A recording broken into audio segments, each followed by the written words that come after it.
हर हर महादेव। देवों के देव महादेव जी के चरण में प्रणाम करती हूँ, मेरा प्रणाम स्वीकार हो।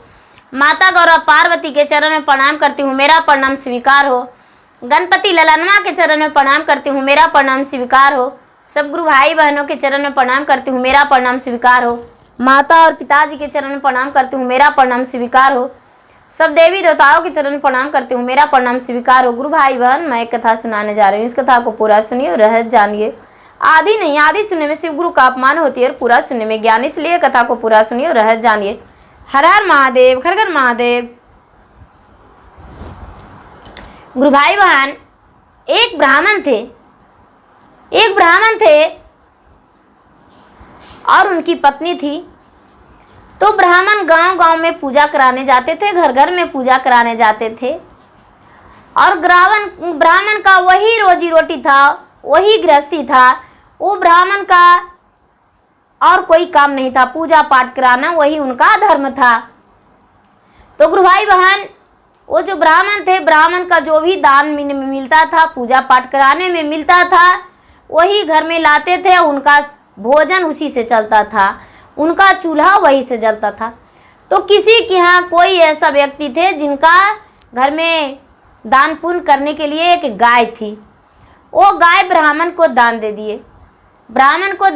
तो ब्राह्मण वो गाय पाकर बहुत खुश हो गए। ब्राह्मण को लगा कि ये गाय बहुत अच्छी है, अपना घर ले जाएंगे और हमको ब्राह्मणी जो है वो सेवा करेगी और सेवा करके और इसके भोजन देगी, तो ये गाय दूध देगी और गाय का दूध से मेरा घर में प्रतिपाल होगा। ब्राह्मण बड़े खुश थे। वो जो उनको गाय दिए थे, उनको बहुत मुख भरे आशीर्वाद दिए। ब्राह्मण गाय लेकर गुरु भाई बहना ब्राह्मण देवता घर आ गए। घर आकर अपने पत्नी को कहते हैं आवाज देकर, अरे देखो प्रिय, मैं तुम्हारे लिए क्या लेकर आया हूँ। जब ब्राह्मणी देखी तो कहती है, छी छी राम राम, ये क्या लेकर आए हैं पंडित जी? ये तो गोबर देगी, दिन भर घर में गंदा करेगी। ये क्या लेकर आए हैं? आप गाय लेकर आ गए हैं?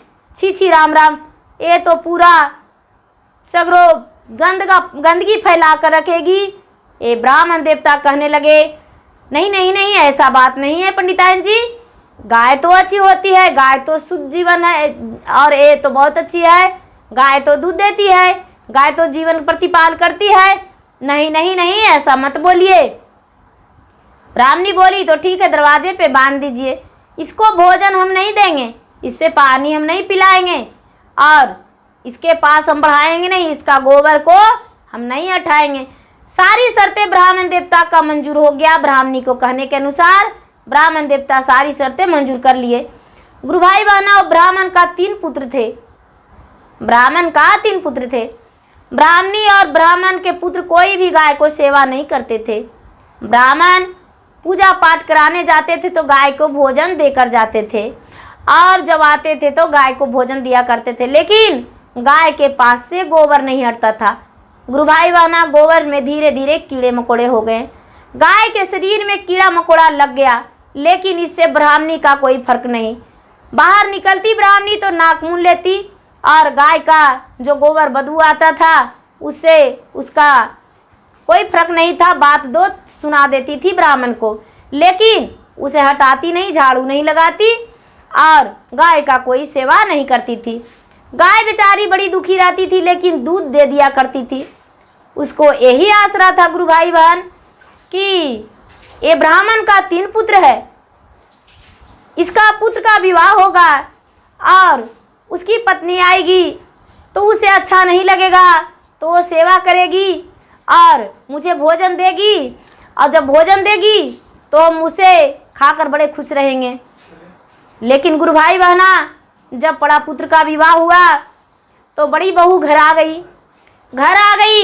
तो दरवाजे पर जैसा ही उसका डोली लगा और गाय का जो गोबर का गंदगी था उसे लगा, तो अंदर जाकर कुछ ही समय बात करती है कि माता जी, बाहर दरवाजे पे क्या है जो इतना गंदा महक है? उसकी सासू माँ बोले, अरे बहू, मैं क्या बताऊं, तेरे जो ससुर हैं उन्हें गाय पसंद है, वो गाय लाके दरवाजे पे बांध दिए हैं और उसी का गोबर इतना महकता है। वो बहू बोली, पिताजी जल्दी से गाय को दरवाजे से हटा दीजिए और कहीं दूर जाकर बांध दीजिए, नहीं तो हम इस घर में रहने वाले नहीं हैं, क्योंकि गाय का गोबर का बदबू आता है। वो ब्राह्मण क्या किए कि ये बात सुनकर बड़े दुखी हो गए। उन्हें भी आसरा था कि बहू आएगी तो गाय को सेवा करेगी, लेकिन सेवा करने की वजह तो और उसे दूर हटना पड़ा गाय को। गाय बेचारी और दूर चली गई अपने घर से और प्यासी रहने लगी। कभी कभी तो ममता लगता था तो पड़ियान जी भी दे दिया करती थी, उनका बच्चे भी, लेकिन दूर जाने के बाद तो कोई उसे देखने भी नहीं जाते थे। वो जो गाय थी, गाय और दूर में बंध गई। जब भी ब्राह्मण का मौका मिलता, कभी आधी रात में आती, कभी सवेरा हो जाने के बाद आते, कभी दोपहर में आते, उसी वक्त गाय को खाना मिलता। गुरु भाई बहना, बेचारी गैया बड़ी दुखी रहती थी और बड़ी दुख के साथ अपना जीवन बिताती थी, लेकिन गैया के पास यही आसरा था कि ब्राह्मण का दूसरा बेटा का विवाह होगा तो ब्राह्मण की दूसरी जो बहू आएगी वो मुझे सेवा करेगी। लेकिन गुरु भाई बहना, वक्त आने पर ब्राह्मण का दूसरे बेटा का भी विवाह हो गया। दूसरी बहू आ गई। दूसरी जब आ गई तो वो भी गैया का कोई ख्याल नहीं की और गैया का कोई सेवा नहीं की और गैया को तो उलट के देखने भी नहीं गई। गुरु भाई बहना, धीरे धीरे समय आने पर ब्राह्मण के तीसरे बेटा का भी विवाह हो गया। जब तीसरा बेटा का विवाह हो गया तो उसी रास्ते से डोली आ रही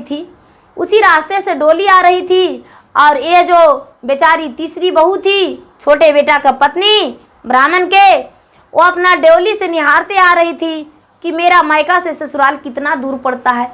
आज मेरा मायका छूट गया और ससुराल में मेरा पता नहीं किस साल में रहना होगा, कैसे रहेंगे। सोचती विचारती आ रही थी कि नज़र पड़ गया गुरु भाई बहना गैया पर नज़र पड़ गया तो अपने पति से बोलती है डोली में कि ये गैया जो है किनका है, देखिए तो गाय के नीचे कितना गोबर है और गाय पे कीड़ा लगा हुआ है, आहा गैया के कितना काट रहा है। ये ब्राह्मण के छोटे बेटे कहते हैं ये गाय मेरा ही है। ये बेचारी कुछ नहीं बोली, दुल्हन थी, अंदर आ गई। परछन हुआ गुरु भाई बहना। दरवाजे पे आने के बाद इसका जो सास थे, सास बड़े खुशी से परछन किए और ये बेचारी दुल्हन बन के अंदर गई। गृह प्रवेश हुआ और जो भी विध व्यवहार था पूरा हुआ। गुरु भाई बहना, जब रात्रि हुआ तो इसे लग रहा था कि हे भगवान, कब हम गैया के पास जाएं। गैया बड़ी दुखी है, गैया के कितना कीड़े मकोड़े लगे हुए हैं, गैया बेचारी अपना जीवन कैसे बिता रही होगी। ये बेचारी बड़ी दुखी थी और दुखी रहने के साथ साथ लग रहा था कि कब हम गैया के पास जाके बहार दे। गुरु भाई बहना, ये बेचारी आधी रात से पहले ही सारा लोग घर के सो गए तो एक झाड़ू ली और झाड़ू लेकर गैया के पास जाके बहारने लगी तो बहारते गैया के पास साफा सफाई कर दी सवेरा होते होते सफा सफाई करके और घर आ गई तो इसको सास देखी तो बोली, बहू तू कहाँ गई थी, ये आधी रात से तू घर में नहीं हो, कहाँ गई थी, नई नवेली दुल्हन हो। बहू कहती है, माता जी गैया के पास बहुत गंदगी था, गोबर लगा हुआ था माता जी, गैया में कीड़ा लग गया था, गैया बेचारी बड़ी दुखी थी माँ, इसीलिए हम गैया को सेवा करने गए थे।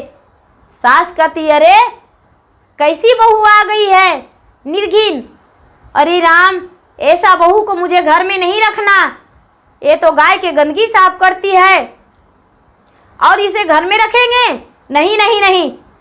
हे ब्राह्मण, ये आपसे भी ज़्यादा बेहतर है, आप तो सिर्फ खाना ही देते हैं, भोजन देते हैं, दूध गारते हैं, लेकिन ये तो गैया के गोबर भी हटाने लगी, झाड़ू से साफ की है, इसको जल्दी से घर से निकाल दीजिए। उसका जो बेटे थे वो कहने लगे, माँ इसमें इसका क्या दोष है माँ, नहीं माँ इसे रहने दो। कहने लगे नहीं, इसको घर से हम निकाल देंगे। अब क्या किए कि जो बहू थी, दो बहू का संतान नहीं हुआ था और छोटी बहू एक रात किसी तरह से उस घर में गुजर की। दूसरा रात, एक रात तो गाय के साफ सफाई में और दूसरा रात उसको बेटे के कहने पे उस घर में रहने का जगह मिल गया। लेकिन गुरु भाई बहना, गैया के आशीर्वाद से उसी दिन का वो बेचारी गर्भवती रह गई। और इसको निकाल दिए घर से उसके सास और ससुर। जब घर से निकाल दिए तो बेचारी घर से निकल गई और अलग जाके रहने लगी। अलग किसी के पास में, किसी के घर में जाकर रहने लगी। तो बेचारी गैया जब देखी कि मेरा जो एक सेवा करने वाली आई वो भी घर से निकल गई, उसे घर से निकलना पड़ा, तो गैया बेचारी अपना दम तोड़ दी। गुरु भाई बहना जब अपना तोड़ दी दम, भगवान से बोली, हे भगवान भोलेनाथ, मेरा तो सहारा था कि ब्राह्मण का बहू आएगी और मुझे सेवा करेगी, लेकिन ब्राह्मण का बहू ने सेवा तो किया, उसे फल दे दीजिए महाराज, और मेरा प्राण को हर लीजिए, जो कि मेरा स्वर्ग का प्राप्ति मिले। क्योंकि ये ब्राह्मण का बच्चों का हमने प्रतिपाल किए हैं, लेकिन ये ब्राह्मण को जितना बन पड़ा उतना मुझे सेवा किया, लेकिन ब्राह्मणी ने मुझे बहुत दुख दिया, इसी कारण हम अपना प्राण को त्यागना चाहते हैं। महादेव ने उस गैया को प्राण लेने के लिए यमदूत भेज दिए, लेकिन वो गैया का मृत्यु हो गया। जब गैया का मृत्यु हो गया तो बेचारी जो बहू थी, बहू दूसरे के घर में रह रही थी, वो बहू को पता चला कि मेरा गैया मर गई है। वो बेचारी गैया के हड्डी के पास आके रोने लगी और विनती करने लगी कि हे गाय माता, आपने प्राण को त्याग दिए, आपके साथ तो हम नहीं छोड़े, लेकिन आपने मुझे छोड़कर चले गए। माता, आपके कारण मुझे घर से भी निकलना पड़ा, वो भी हम सह लिए, लेकिन आज तो आप अपने दरवाज़ा ही छोड़ दिए, अपने सब परिवार को छोड़ दिए। माता, गैया ने भरमू का आशीर्वाद दिया। मर जाने के बाद उसको हड्डी में से आवाज़ निकला कि तू सौभाग्यवती भवा, तुम सौभाग्यवती भवा, सौभागिन रहोगी, सौभाग्यवती रहोगी और अखंड सौभाग्यवती रहोगी, पुत्रवान रहोगी, तेरा गोद में बालक का किलकिलियाँ गूंजेगा, तेरा घर अंधन से लक्ष्मी से भरा रहेगा, तेरा सुहाग अमर रहेगा, तेरा नैहर में सारा परिवार उगल रहेंगे, तेरे परिवार सारा खुश रहेंगे और आज दिन से तू कभी दुखी नहीं रहेगी। गैया बेचारी ऐसा आशीर्वाद दी ब्राह्मण के बहू की, जो छोटी बहू थी उसका आशीर्वाद दी। ए बेचारी आशीर्वाद जब देने लगी गैया तो इधर उधर ताकती है, लेकिन वहाँ कोई नहीं दिखाई दे रहे थे, सिर्फ गाय के हड्डी था और कोई उसके अलावा नहीं। गाय सोचती है कि गाय माता के हड्डी से ही मेरा आशीर्वाद मिल रहा है। गाय को हड्डी को ही प्रणाम करके बेचारी वहाँ से रो रो के आंसू बहा के दोनों पति पत्नी अपना चल दिए। जब 9वां महीना के बाद इनका सुंदर पुत्र पैदा हुआ और बड़े खुश हो गए, और ये जो ब्राह्मण के दोनों बहू थी उसका कोई संतान नहीं था और इनका संतान हो गया। जब इनका संतान हो गया तो ये बड़े खुश थे और अपने माता पिता को निमंत्रण किए और बोले कि माँ, आपका पोता हुआ है। पिताजी को बोला आपका पोता हुआ है। ये दोनों खुश थे और पोते के बधाई में गए और अपने बेटे और बहू को अपना घर लाए और लाकर खुशी खुशी रखने लगे। और जो उनकी दोनों बहू थी उनका कोई संतान नहीं हुआ। तो गुरु भाई बहना, मेरा वीडियो अच्छा लगे तो इसे लाइक कीजिए, शेयर कीजिए, सब्सक्राइब कीजिए। धन्यवाद। हर हर महादेव, घर घर महादेव।